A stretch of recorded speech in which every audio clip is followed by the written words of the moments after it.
Good afternoon. My name is Chloe Beitelgeuse, and today I'm here to talk to you about the police shooting of a Minnesota man named Brian Quinones and report on the accuracy of how the news presents it. Why is it that more and more tragic events involving shootings keep happening? Police-involved shootings are becoming more common in today's society. And here I have to show you all the months in 2018 that had police-involved shootings. And there were only 23 days in 2018 where the police did not kill someone. And as you can see, the majority color of all these months is red, which means that 3 or more people were killed by the police in 2018. So being able to determine which stories are credible will ensure that you are accurately informed. I've spent numerous amount of time reading and researching this topic from many different sources.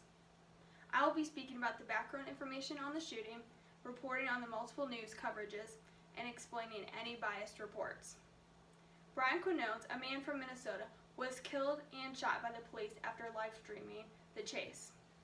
This is the man behind the shootings, Brian Quinones. He was identified by the sources of NBC News, ABC, The Washington Post, and CBS.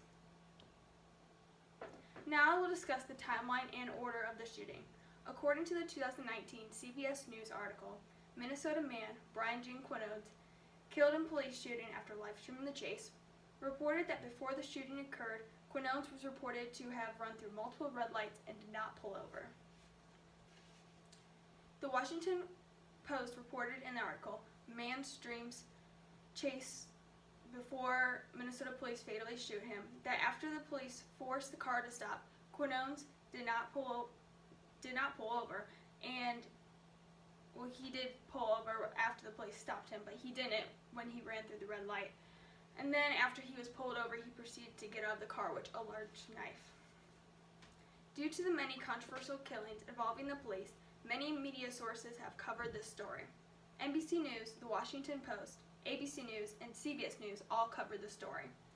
All the platforms kept to the topic and provided the general information of the incident. They all reported the event in chronological order. Each of them included the same time, place, and the name of the victim in their reports. For example, in the article, Man Streams Chase Before Minnesota Police Fatally Shoot Him by ABC News Associated Press reported that the shooting broke out on September 7th at 10:22 p.m. However, when it came to the actual reporting of the shooting, the news platform NBC News did not make it clear that the incident occurred because Quinones had a knife in his hand, but they started out the report with the fact that he was killed after he live streamed the chase. Even though all the reports consisted of the basic information, certain sources contained bias that showed information in a different way in order to convey their opinion of the shooting. Although none of the sources directly stated their opinion of the shooting, the information they included and the information they chose to keep out definitely provides a clear side to which the stories are appealing to. For example, NBC News reporter Tim Stello reported the shooting and did not provide the information of the knife, which misinforms the readers. This shows biased tendencies because they did not provide the main cause of the killing and tiptoed around the incident, which in the end definitely leads towards faulting the police for the incident. In addition, NBC News mainly reported on one side of the story. They did not include what the police had to say on the incident, and they kept the main focus on the victim. Aside from the media's opinion on the shooting, shootings are tragedies still occurring every day. The worst part is having your opinion altered by biased news reports. By providing multiple coverage of the shooting, I can only hope that it will aid you in creating your own opinion of the shooting. Overall, all of the news we evaluated today reporting on the shooting did not directly state any biased opinions.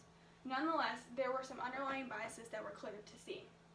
Due to the numerous coverage of this story, it is important to fact-check and find the absolute truth to uncover biased reports. Although these tragic shootings are happening more and more, uncovering the truth in how the event is reported will help us cope and be able to better our nation.